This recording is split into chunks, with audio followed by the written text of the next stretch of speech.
What's up, guys? What's up, cycling fanatics? Welcome back to another race video. This is a Criterium, the Slag van Ambacht 2019.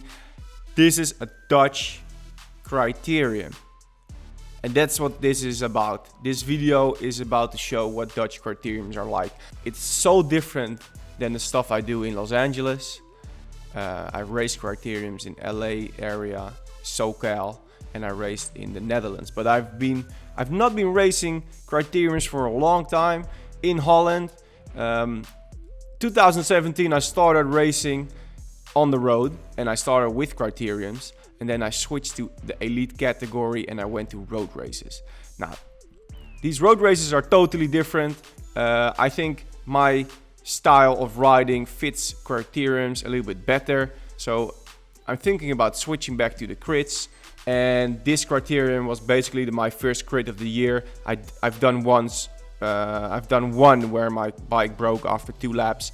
So this is basically my first Criterium of the year, and we're on a typical Dutch lap. Brick roads, like you can see here, speed bump, sharp corners, very fast riders, and a very fast lap on average speed in general. So what's going on? I didn't really look at the race lap. I didn't look at the riders who were coming. I didn't even really know where to go. But I was riding here with my buddy Jasper, and we just showed up, and then we were talking to the local guy. He's like, dude, this race is going to be so fast. You need to be in the front from the beginning because it's going to break up. Last year we did like 47 kilometers an hour average, and it's going to be crazy. So we were ready to roll. We opened the gas straight from the beginning, and that's what I want to show you guys. Because most of the time you guys are interested in the last couple laps and in the finish, but the first couple laps were actually so interesting that I'm going to show you guys the beginning of this race. And I want to point out a couple riders, or the level of the riders that are present today, because the level was super high. We have at first the Dutch riders who are here are a lot of continental riders.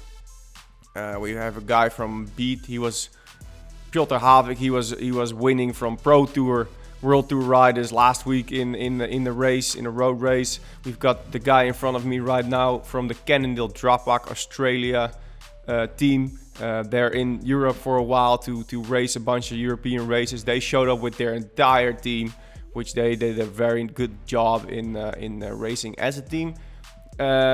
So the level was super high, and that has everything to do with the prize money. It was a double schedule, so there's a double prize money on this race. There was no entry fee, which was awesome. I showed up, and normally you pay a little bit more when you show up on the day off. Nothing. They're like, it's free. Okay, awesome. So the preems, for example, were 8 riders deep. So the preems were pretty good. The end prize was pretty good. So that's when it draws out a lot of strong riders like today.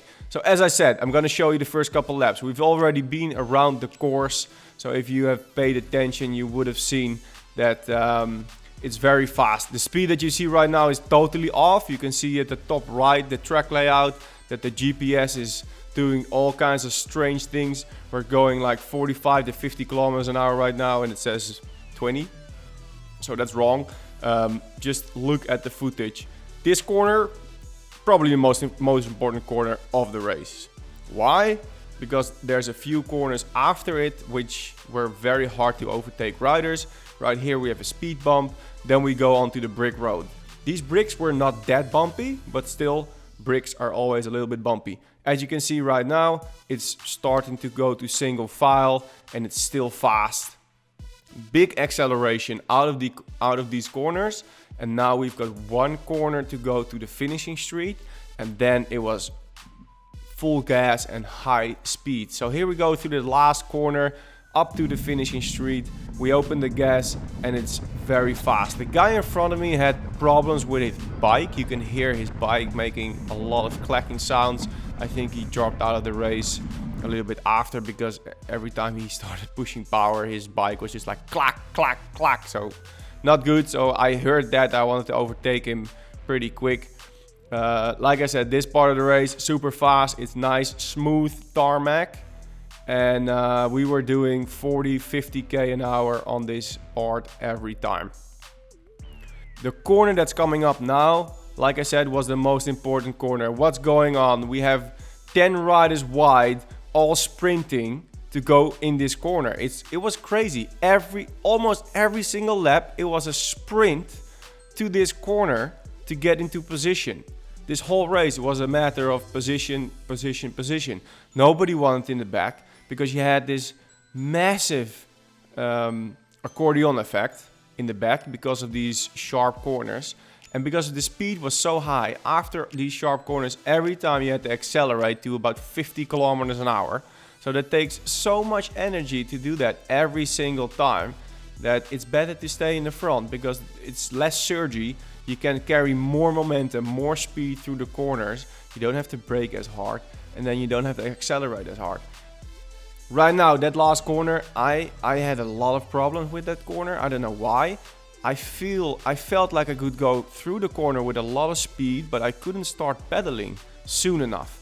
I hit my pedal on the ground a couple times in that corner. So every time I came out of the corner, I was a bit unsure about when I started to pedal, and I had a little gap every time. So I had to accelerate on that last straightaway with like 11, 12, 13, 1400 watts every time to close the gap to the guy in front of me. Anyway, 50 kilometers an hour, we're going again. We're hitting that crazy corner again. As you can see, the field bunches up. It goes across the entire road, and in the front, guys are sprinting again for that corner every single lap. And right now, everybody's fresh, so everybody's ready to attack, ready to chase, ready to stay with whoever is on there in front of them. And it was mayhem. It was just going so fast. Another thing is these two corners were actually great to carry momentum.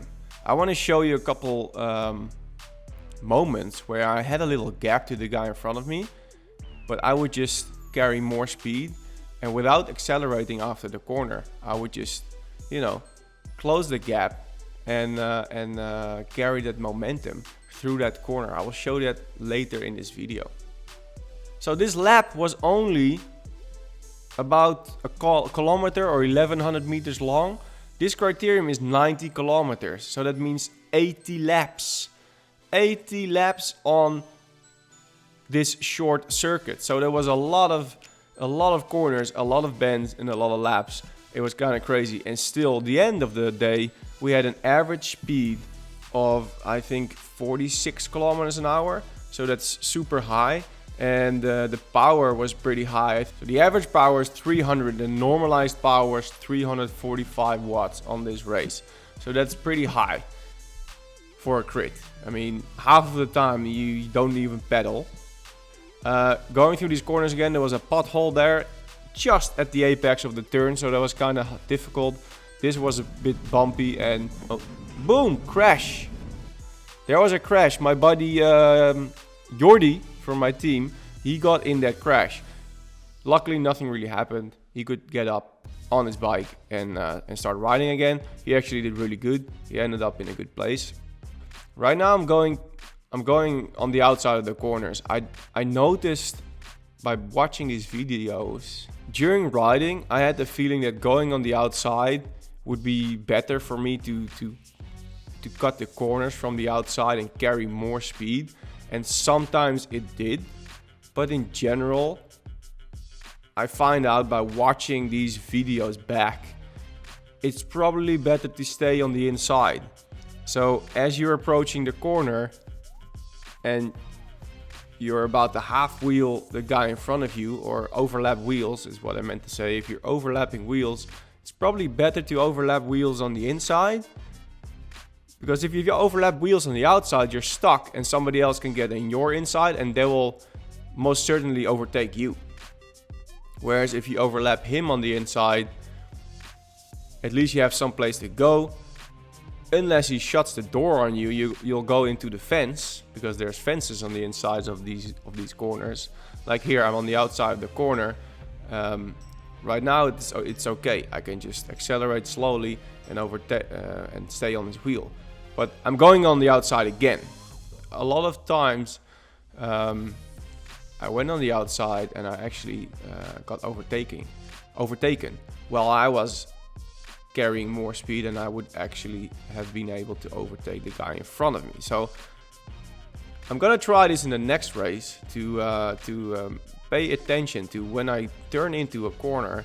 I would try to be on the inside of the guy in front of me or just behind him, whatever works. But if it's very crowded, every little gap on the road is going to be taken by another rider. So if you go to the outside, somebody else will straight away go to the inside. So it gets really difficult really fast. So here we go again. Approaching this corner. You can see it's freaking 6-7 riders deep. We're going 50 kilometers an hour. And how is everybody going to go through this corner? It's like a dive bomb. Everybody brakes at the last time, finds a spot, and we all stay on the bike. It's kind of crazy. Same corner here with this speed bump. It was pretty hard to sort of turn in at the right moment because there was a massive pothole exactly at the spot where you wanted to go. So you had to pay attention and consider a lot of different things when you race on these roads.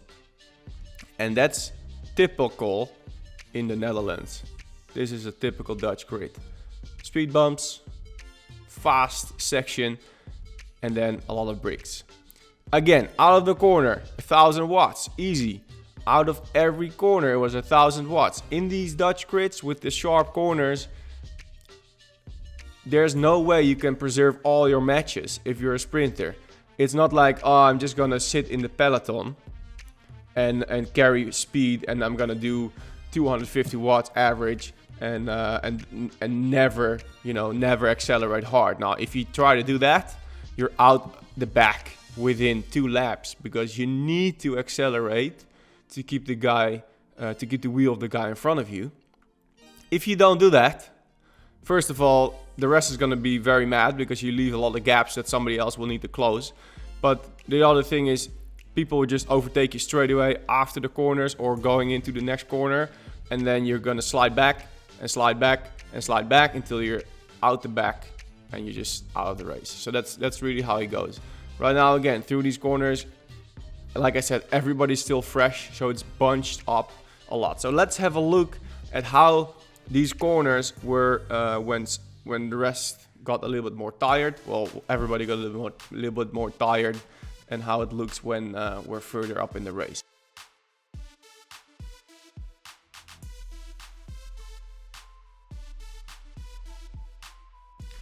All right, just another moment I wanted to show you guys. We've got the guys from Cannondale Dropback here in front of me in the black bibs and the red shirt.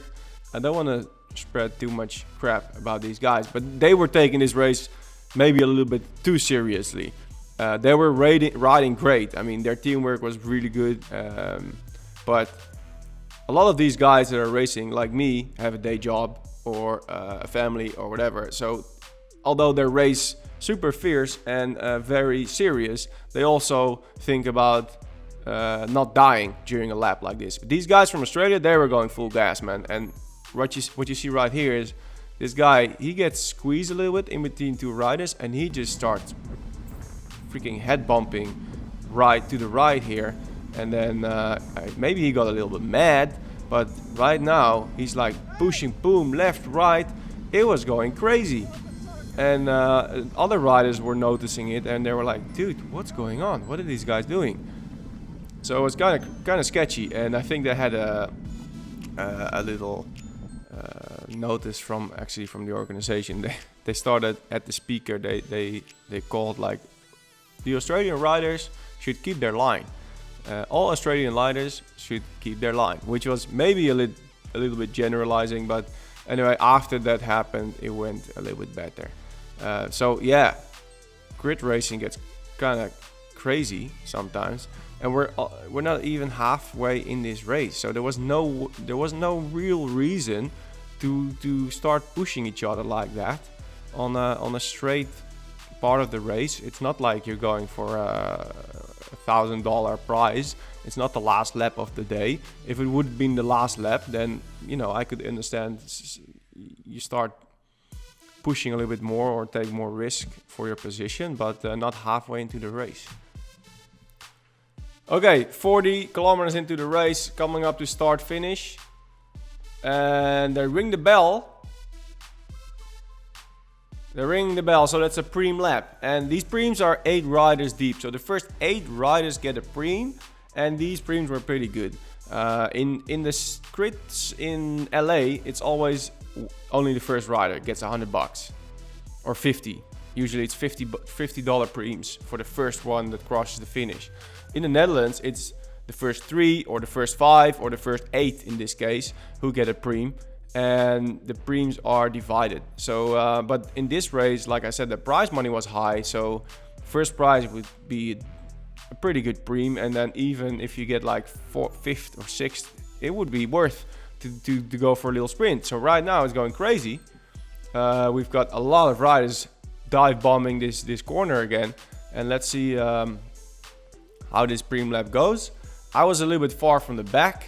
So I was not really planning on doing anything with this preem, but I wanted to get back to the front because these preem laps were actually, usually they are the moment where somebody else will attack. So you've got the sprinters who go for the preems, and then either one of those guys or somebody else just attacks straight away after the preem because a lot of riders are tired after pushing hard for a preem like that. And it's a great moment to attack. So here I am a little bit far from the back, and I noticed that there's already a lot of riders out of this race. Even we're halfway through because the speed was so high. When you get doubled, you're taking out of the race. So short lap, high speeds means there's guys in the back who get tired. So like I said, right now it's right after the preem lap and there's a big attack. You can still see the leading car, which means we're in the front of the race. Sometimes it's hard to see if you're actually in the front or not, but if you see the car, then you're pretty sure that there's nobody else in front who has broken away or whatever. So we're in the front right after the preem. And we're coming up to these couple sharp corners, which I was talking about earlier, and how to use momentum. So right now I stop pedaling early and I have a little gap. So coming through this corner, I don't brake as much. I carry more speed, the gap gets smaller. And then again, I don't even pedal, but I just carry momentum, carry speed. And as I'm coming out of the corner, I'm on his wheel. So without pushing extra, I close the gap very easy. So that's what I start doing at a lot of these corners is I think there's 2 ways to go through a corner fast, but it depends on if you're in the front or in the back. If you're in the front and you want to go through a corner very fast, you need to brake as late as you can and carry as much speed as you can always. But if you're in the back and it's surgy, because it's always surgy when you're in the back, it's better to brake early and then there will be a little bit of a gap with the guy in front of you.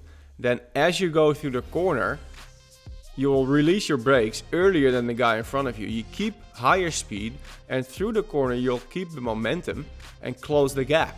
That's actually what works very well. Just like I'm doing right now, I was going through the corner with a little bit more speed and I can accelerate right into his wheel without pushing extra hard. So that's really what I started doing in this race.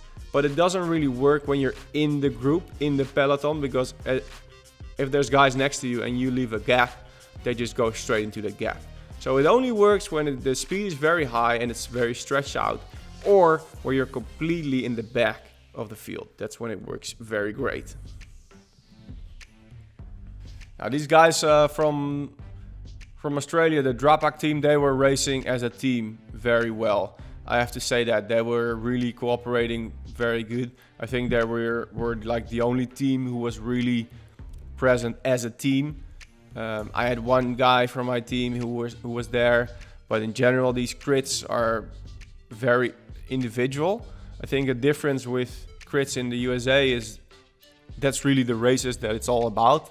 In the Netherlands, the crits are more like a little bit of extra. The road races are the main focus. That's when you rock up with the entire team. You have your team meeting and you really have a strategy and everything.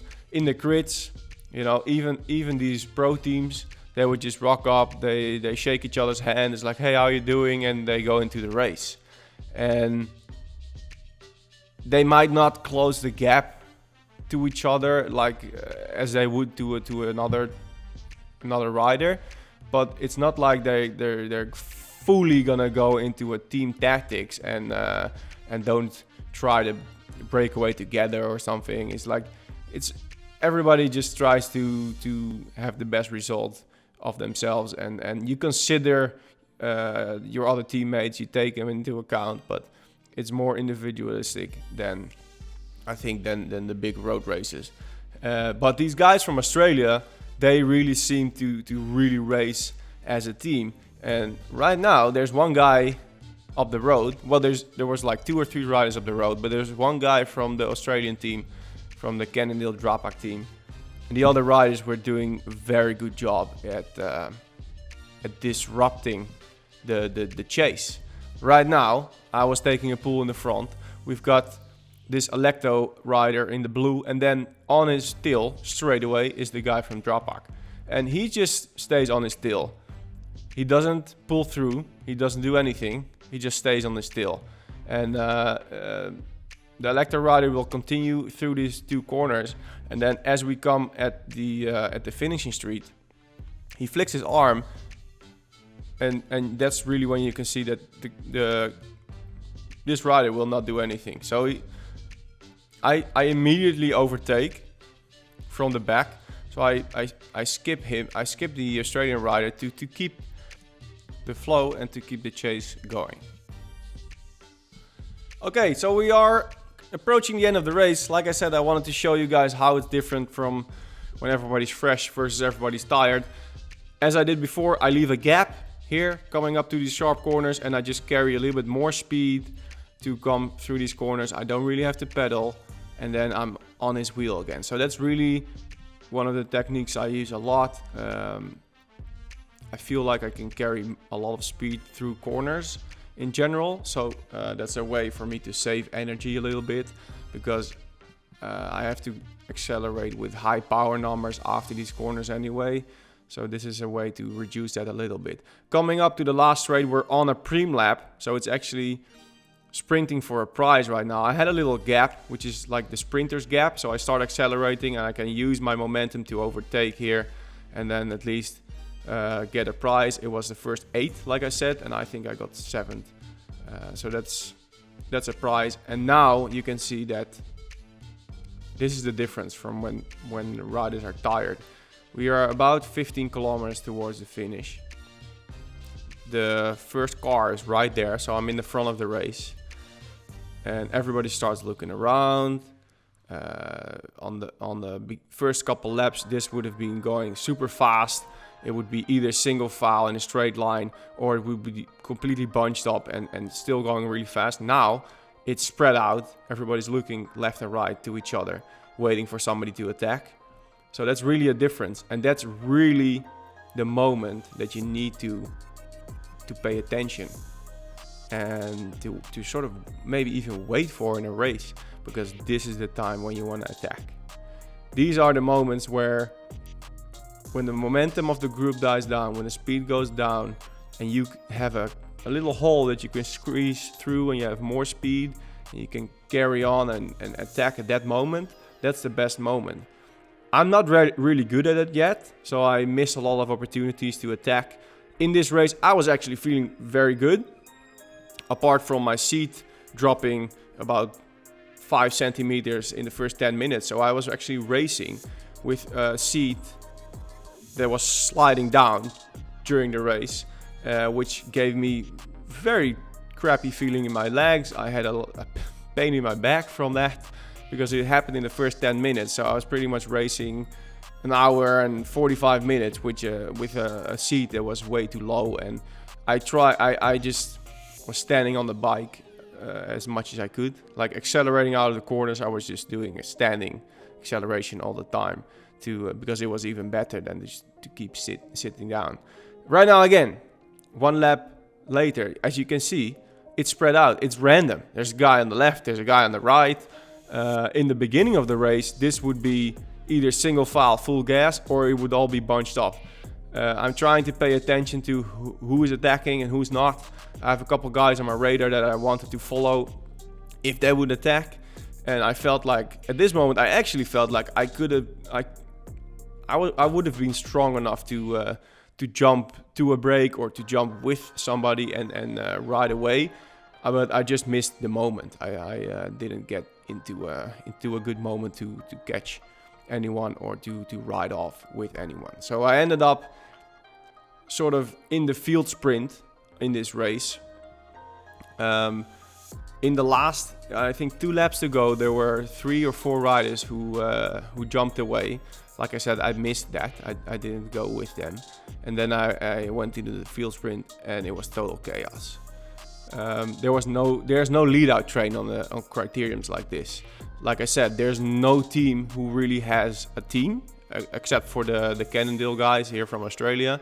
So there's no team who really takes control on the front of the race and start going full gas and sacrifices riders for a lead out train. It's just everybody for himself, and it's a crazy battle just to stay in the front, but you don't want to be in the first wheel.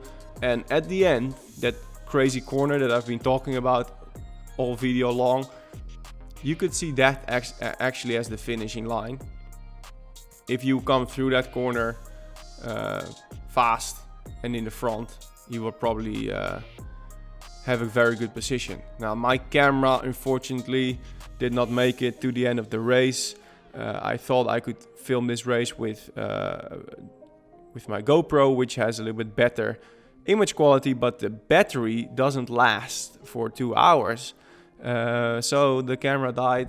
I got swarmed just before that last corner, and like I said, it was so crazy. The first crit for me of the year. I wanted to go into it kind of easy, and I didn't want to take too much risk, so I let it roll. I still sprinted at the last straight. I got 19th place, so I still got some prizes. There were first 30 riders got a prize, so it was fine. It was good. I learned a couple things in this race, and I got some new motivation to start racing crits this year. So that was all good.